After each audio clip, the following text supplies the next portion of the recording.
All right, folks, now on to questions with the creator. Here's me chatting last night with Derek and Steve from Novel Carry. Yeah, I'm Derek Bile. I am the original founder for Novel Carry. For those of you guys that don't know about our history, Novel Carry started off way back when as kind of like a EDC blog where I was writing reviews and just kind of keeping track with like just EDC gear. And then kind of molded into this Instagram page that we grew from there. And then we started making products, and that's where we're at today. I'm Steve Fontaine. I joined up with Derek in 2021 and started working on designing products with him and building everything from there. Yeah. Interesting. So you guys didn't start it together then? Not originally. No, Novel Carry precedes Steve and I meeting. It would actually, like, our actual business name is Queen City Custom Works, which is the business that we originally started off doing. It was actually making, because I learned that Steve liked making wood things, like he was good at woodworking. So I was like, hey, like there's this really cool space where you can make like custom knife scales for other knives and whatnot. So we started off doing that, and that was actually pretty successful. We found some success there. But what we found as we were kicking that off and running it was we weren't the owners of our own destiny. We were making product for someone else's product, and we wanted to own our own destiny and find our own customer base that wasn't just like an add-on to someone else's product. It was our product that we could then get out in the world. And before Steve was involved, we I had some experience on doing that as well through Kickstarter with Slide Kick, which was the first like original product that we made outside of like coins and things like that that we would launch, and custom versions of other things. Like Novel Carry's got a really long history. It's probably 8 or 9 years old now. It was started just before COVID, and we all found a kind of a new hobby during COVID. This is my hobby, and then shortly after COVID, I met Steve, and we kind of came together on this business. Yeah, and I was just getting into the CNC space as well, pivoting a little bit from the woodworking and got into more and more of that. And as basically got together and developed some of those skills while building the first knife scales that we were working on and continued upgrading the machinery and the design process. And with my background in mechanical engineering, we were able to onboard the design work to Novel Carrier Queen City Custom Works. And Derek's got a really strong product mind and eye for design. So being able to take those ideas and put them into reality kind of made us a natural mesh. Yeah, we met in 2021. I started working at the company that Derek was at, and we actually worked together. I took over his old role as he moved into another part of the business, and we just hit it off and got pretty tight from there. We spent a lot of time training for a marathon together and spent a lot of hours just BSing while we ran for hours on end and Yeah. got pretty tight from that. I think that Steve and I both have a passion in product. Like he's got a design passion in product, and I've got more of like a vision passion in product. Because that's kind of the business that if we look at what we do for our full-time jobs, like I'm a product manager for a company called ADI, specifically over a business unit that makes smart home products. And I'm very passionate about the thought and the generation of how you make people happy and make products that people are really going to enjoy. And Steve has a really great passion in designing those kinds of products and things like that. The fact that it was just the beginning of 2025 that we first talked, and I had first gotten my hands on just the Rich Light Delta Tile and the Mini. That's incredible progress for 1 year for sure. You've released so many different configurations of plates that you can really, I mean, 45 different combinations of plates and feels, and that's pretty awesome. Yeah, there's a lot of reason behind that. I mean, just to give you like kind of an anecdotal story of like where the Delta actually came from. When we first started this business, by the way, like we had no idea the fidget space existed. We actually thought of the first like standard tile, the big one that pinches a lot of people because we only did two click on a giant slider because we had no idea. Um, we just kind of thought about that, like, hey, let's try this out. This sounds like a cool product idea. And then we just discovered this whole space and this whole community that we've now just grown to really love and found ourselves totally engrossed in. And we had a customer from Etsy that reached out to me. Was like, hey, can you make a slider that's the exact same design but meet the design like dimensions of my favorite slider? We have no idea what that slider dimension is, like what slider she was referencing, but we just were like, yeah, why not? We don't know Mm, this space, let's try it out. And then when we made it, we loved it, she loved it, and that's where the delta came from. And then when you think about where all the plate options come from, there's two like big priorities around why those things exist. The first one is we always want to be accessible. We want to have price options that go down to like the, I don't even care. Like it's like $12 to buy a slider from us at the cheapest range, all the way up to more premium stuff where we're getting to very premium materials, very premium plates, more machining, more complex design, get that whole range covered because all we want is to get our product in more people's hands. Like it's for us, it's yeah, it's a business, but it's about making people happy and finding a way for people to like get that itch. You know, that's why we've made 5 different slider brand or designs now, and we're working on a pen that we're kickstarting. I don't know when this video is going to be released, but that's going to be released shortly after or before this video. Speaking of the plates, I mean, that's part of the fun too. I mean, I know I like to tinker with stuff. I like to modify stuff and play around. My first 3D printer, my first CNC were kind of hand built. And it seems like the community appreciates that. And I know Derek appreciates that as well. So not only can somebody get in at the entry level, but they can experience the fun of all those different types of plates and those premium materials and not have to do it all at once. And they can kind of experiment with what they like and what feels good because it is so subjective. You know, there's different magnet setups, different plate setups, different weights of materials. And it's such a subjective thing that we try to offer, you know, a breadth of what is possible. We may have not as much plate coverage on the bottom as some other brands out there, and we are working on an option to fix that. I can't show the top of the design, but this is the Echo platform. So it's got Echo plates, Echo cassette, but it's basically the same size as a Delta. So okay.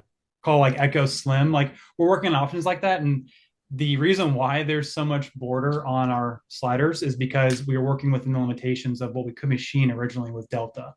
Like Steve's machine is good and he's actually upgraded a lot. We've been investing every dollar back into the business basically. And but it's just not to the point where we can hold a tolerance and not break through a wall that's probably what, an eighth of an inch thick. That's really difficult to do on a lot of materials, but we're getting there. Please plug the Kickstarter. Yeah, so the journey is actually really interesting because it's literally 1 year, almost 1 year to the day of when we this whole like idea was thought about. I was at a trade show called ISE, it's Integration Systems Europe, and our company had these like little. They always have like a little widget that they are giving away to people that come into the booth that were showing our products and whatnot.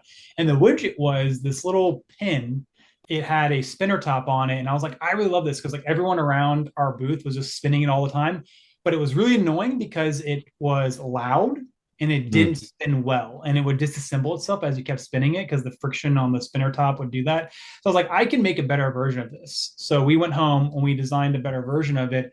And then we just been iterating for basically the last year to get to the point where we've got this product here, which is a bolt action pin, clip, interchangeable refills. So it fits the same Parker style refills that a lot of people love. It's going to ship with the 9000 M Schmidt refill. So good refill out of the box.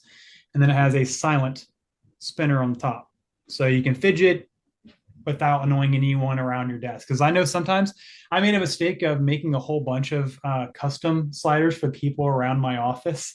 And then I hear it all day long. I'm like, oh my gosh, I love it. But I'm like, I got to tune it out now. This gets you the fidget factor because a bolt action is pretty silent to begin with. But then you add a spinner top that's even more silent than that. And you got something that you can just kind of toil with while you're on a call or whatever. I find myself kind of just holding and spinning it in my hand like that a lot, and it just works. And we're really excited about it. It's going to go on Kickstarter Live, hopefully on the 21st, as long as Kickstarter approves everything the way we've kind of set it up. We're going to have early backers available, which would be I think about $20 less than retail. So those will be for $95, titanium construction through and through. And then the retail is going to be 115, but we'll have at a discount at all the tiers at the Kickstarter start. Steve, for you getting that little pin, Derek sends that to you. How long does it take until you've got something on paper and CAD? So the initial iteration, so there's been a lot of iterations. We do a lot of back and forth, and um, probably the initial first one took a couple few weeks, taking measurements, testing out, finding the right hardware, finding the right bearings, working directly with bearing companies and experts in that space to find the right thing for exactly what we're looking for. And then from there, we started building prototypes. We've both got 3D printers. Derek got into that earlier this year. And it has made, we live on opposite sides of the city, and it's made it so much more convenient to be able to be like, okay, I made a file, Derek, go print it. And he gives me feedback, and we can kind of do it live. We can do same day stuff instead of having to drive for an hour or two to meet each other Yeah. and look at each other on video and be like, okay, I like this, or take this measurement a little bit. We had probably at least 10 rounds before we started cutting metal. These are the first rounds. Yeah, Yeah. so we had Second round of printed metal. plastic. That was the first round of metal stuff. And every little bit we got more and more fine-tuned, the fit, the feel, how it feels in your hand, the size. I mean, tenths of a millimeter make a big Hmm. difference when you're using something constantly.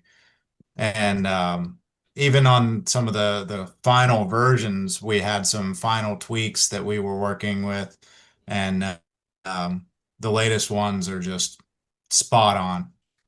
I love the design journey. Personally, I wouldn't have the patience. And so I greatly appreciate and respect those that can change things tenths of a millimeter and notice that difference or at least be willing to make that change and make a completely new, model out of metal and not just 3D print and very It's respectable. it doesn't come without its frustrations, but Yeah.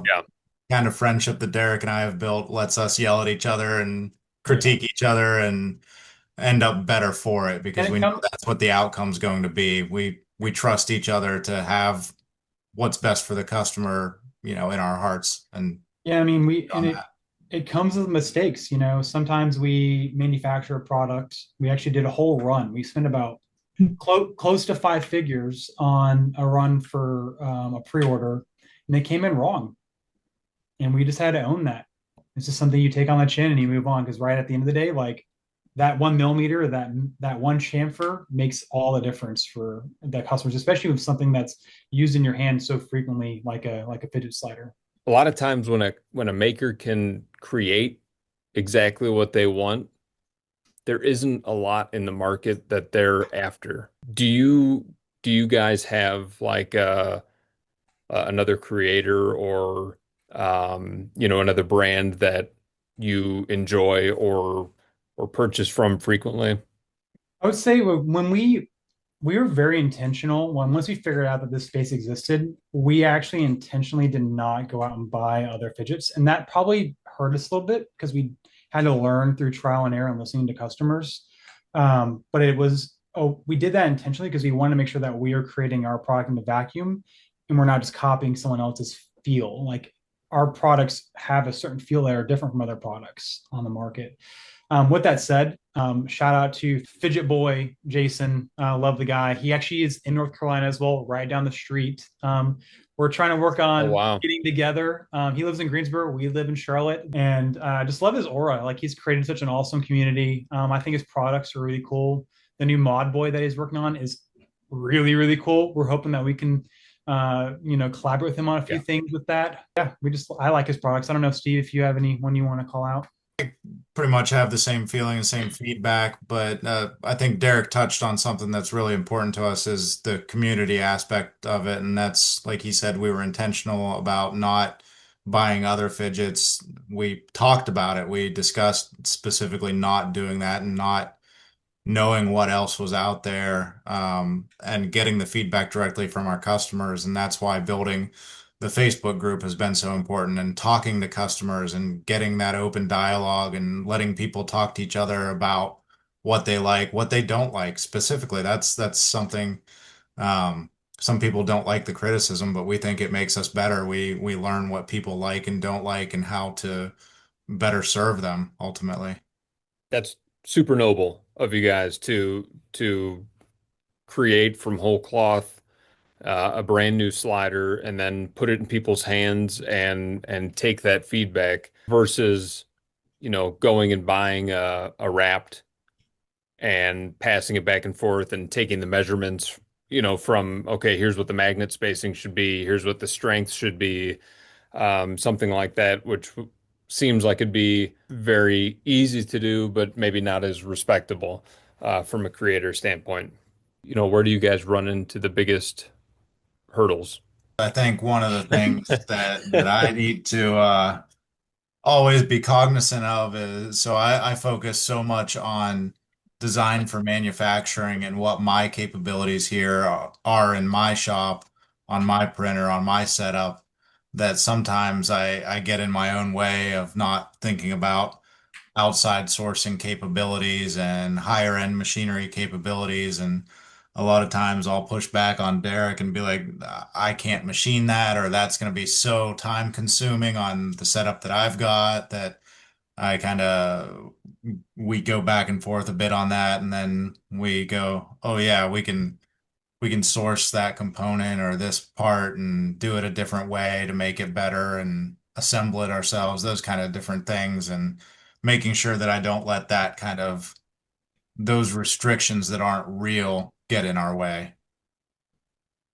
And I think that frustrates Derek from time to time when I tell him that those tolerances are crazy.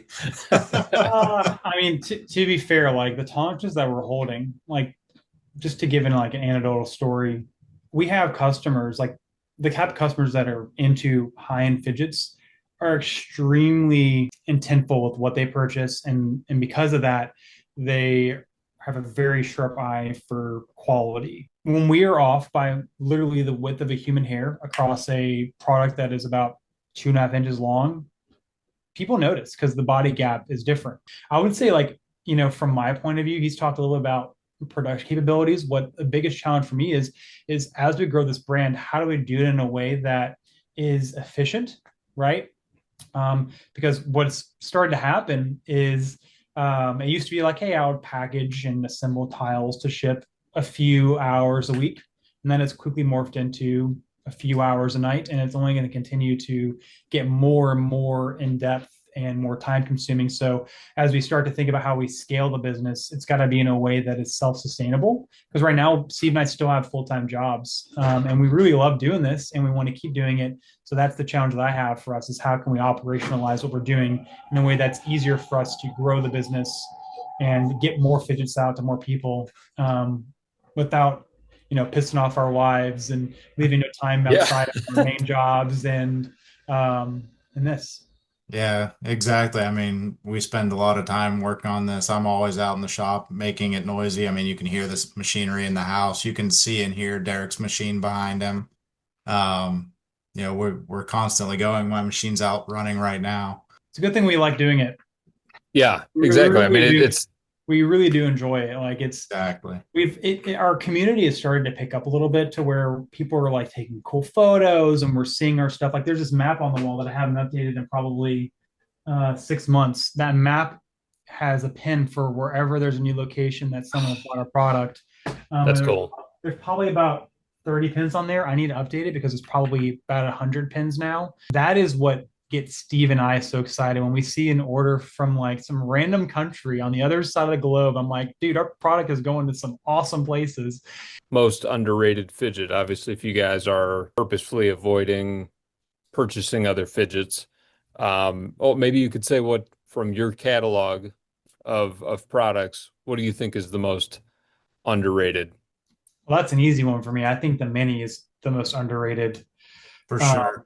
I think, we talk about silent fidgets. Like, there's a reason why we don't sell any of our fidgets in a clicky version. I know people really like that, but we both have wives. We both work in busy offices. So we have intentionally made all of our default configurations silent because this is something we think we prefer, and people can always change them to make them clicky if they want to. Are there plans for additional plate sets for the Mini? Yeah, we already have. There already is advanced polymer smooth, which there's an entire genesis story behind that. That took us like an entire 6 months to figure out how to manufacture and source. There is already smooth. With how much that how it moves, PLA and PETG just last a good amount on there. They don't really gum up because you're not sliding them back and forth as much as other sliders are. Now we are working on a new version with you. I don't know if we're ready to talk about it yet, but that's getting really close to release. That one, because of the way it's going to be played with, we might have to do another option in addition to advanced polymer smooth. Something like a Teflon would probably work really well. I would probably stay away from doing stainless steel. We could do it, but it would make it clacky, and would Yeah. kind of the whole quiet aspect of it. No, it's exciting. The ones in Yeah. carb, and then it's our first Mini with a cassette design. So that's another really cool aspect about it. So really, Definitely really stoked excited for to not see having that. to glue magnets into those anymore. That is not a fun process. Yeah. Yeah, that is a brutal process. It's very Very, finicky. very excited for that. Definitely very excited for that. All right. Lastly, for each of you, if you have an unfocused kind of recommendation, is there anything not fidget related that you would recommend right now? Yeah, I've been Derek, the nutsack branded bag that you got me. It's That's actually the name of the company. yeah, It is the name of the company. NUTSAC, and it's like an acorn. And Nice. I've got it, it's like a work tote bag for tools, like a tool bag. And I use it around the house all the time. I was using it this weekend working on some upgrades for the shop, getting ready to run some new power for some new equipment that we're getting. And I mean, I'm climbing around the attic and I'm able to lug all of my tools and it saves me trips. And the build quality is awesome. The leather is super sturdy. I mean, I'm not shy with it, and it's Yeah. doesn't have a scratch on it. It's fantastic. I think my recommendation isn't really a product. It's more of it's a podcast. There's two podcasts that I listen to every day or whenever they have an episode available. The first one is 99% Invisible, Hmm. read by or led by Roman Mars. And if you're ever like wanting to get into like what makes a product person tick, that's a really good podcast to listen to because you kind of start to change the way you think about things. The whole reason or the whole thesis behind 99% Invisible is you see something like a bottle or a door handle, but 99% of what actually was behind designing that is invisible. Like there's all these reasons for why that product was made the way it was, and you just don't think about that. And this guy goes into all the detail and the history behind that. Like, what is? Have you ever like walked? One of my favorite episodes that he does is about door designs, and he's like, he starts off with, "Have you ever walked up to a door and you push when you should have pulled?" If that is the case, that is a badly designed door, and here's how this door should have been designed. And then the other one is Decoder. Decoder is a podcast I Hmm. listen to, which kind of goes into like it's more of executive interviews with product companies and tech companies, but it gives you kind of a good understanding of how people in leadership make decisions. And I get a lot of value out of that too. Well, thank you guys. I appreciate you taking time to chat even while machines run behind you and you're probably itching to get back to you know, finishing up so you can actually spend time with your families. But Yeah, thanks for having us. Yeah, yeah, thank you so thank you. much. I really enjoyed Excited this. to talk to you guys finally. I But really appreciate all the feedback you've given us as well. I would say you probably caught us very early on, and your candid feedback was one of the catalysts that kind of put us on the right way of going down and making a cassette and making it interchangeable and discovering different ways to make people happy in the spaces. And then we kind of found your YouTube page and watched some videos about things that you would say about other brands and whatnot. And really valuable stuff you make. yeah, I appreciate that. But I gotta punt the congrats to the to the community because I wouldn't have known about you guys had I not seen people posting your sliders, and they had a different, distinct look to them, and I knew I wanted to get my hands on one. So it was really cool for you guys to send those initial pieces and let me try them and give feedback. So appreciate it.